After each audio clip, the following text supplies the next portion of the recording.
Assalamu Walaikum. Hello friends, how are you? Welcome back to my another video. In this video, I am going to show you how to put different background image on different pages in Microsoft Publisher. Let's get started. Firstly, go to the page design menu and click the background option and go to more backgrounds.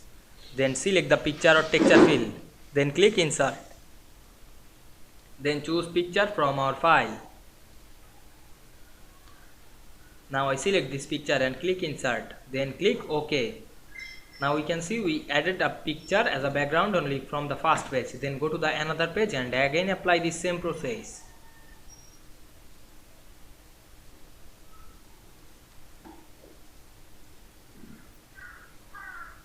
Now we select a different picture, then click insert and click OK. Now we can see we insert different picture, different pages very easily as a background. I hope you enjoyed the video. Please like, comment, share and subscribe my channel. Thanks for watching.